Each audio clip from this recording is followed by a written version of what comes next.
ত্রয়োদশ জাতীয় সংসদ নির্বাচনকে সামনে রেখে বিএনপি ও জামায়াতে ইসলামীর নেতৃত্বে অন্য সমমনা দলগুলোকে নিয়ে চলছে আলাদা আলাদা জোট গঠনের প্রক্রিয়া। এমন প্রেক্ষাপটে সম্ভাব্য এই দুই জোটের বাইরে স্বতন্ত্র তৃতীয় আরেকটি বৃহত্তর কোনো রাজনৈতিক সমঝোতা বা বোঝাপড়া অর্থাৎ নির্বাচনী জোট গড়ে তোলা যায় কিনা তা নিয়ে জাতীয় নাগরিক পার্টি এনসিপি, আমার বাংলাদেশ পার্টি বা এবি পার্টি ও গণ অধিকার পরিষদের সঙ্গে আনুষ্ঠানিক আলোচনা হয়েছে গণতন্ত্র মঞ্চের। যদিও এই আলোচনায় আশাব্যঞ্জক অগ্রগতি কিংবা কোনো চূড়ান্ত সিদ্ধান্ত হয়নি। Japan Bangladesh joint venture company JBS holdings limited. রাজধানীর উত্তরায় জাতীয় সমাজতান্ত্রিক দল জেএসডির সভাপতি আসম আব্দুর রবের বাসায় এই বৈঠক হয়।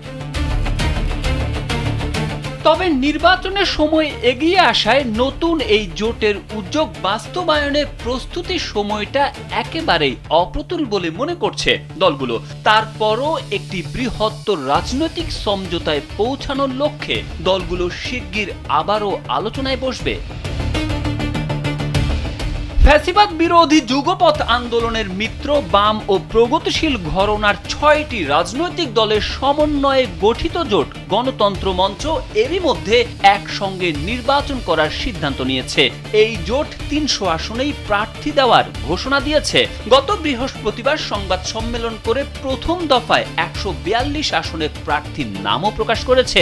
ওই সংবাদ সম্মেলনে আরও জানানো হয়, গণতন্ত্র মঞ্চের উদ্যোগে বিএনপি সহ অপরাপর রাজনৈতিক দলগুলোর সঙ্গে আলোচনার মধ্য দিয়ে নির্বাচনী জোট তথা রাজনৈতিক সমঝোতা গড়ে উঠতে পারে। এমনকি সেই জোটের বাইরে আরো বৃহত্তর জোটের সঙ্গেও যোগাযোগ স্থাপিত হতে পারে। এমন প্রেক্ষাপটের মধ্যে এনসিপি, এবি পার্টি ও গণ অধিকার পরিষদের সঙ্গে গণতন্ত্র মঞ্চের বৈঠক হলো, যেখানে রাজনৈতিক সমঝোতার সম্ভাবনা নিয়ে প্রাথমিক আলোচনা হয়েছে বলে বৈঠকে অংশ নেয়া একাধিক নেতা কালবেলাকে নিশ্চিত করেছেন।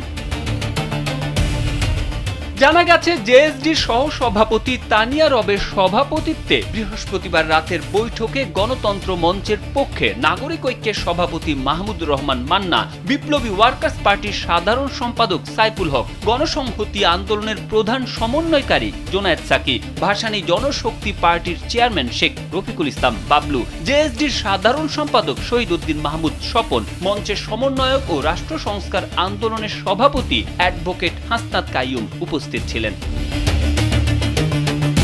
তারেক আহমেদ, কালবেলা।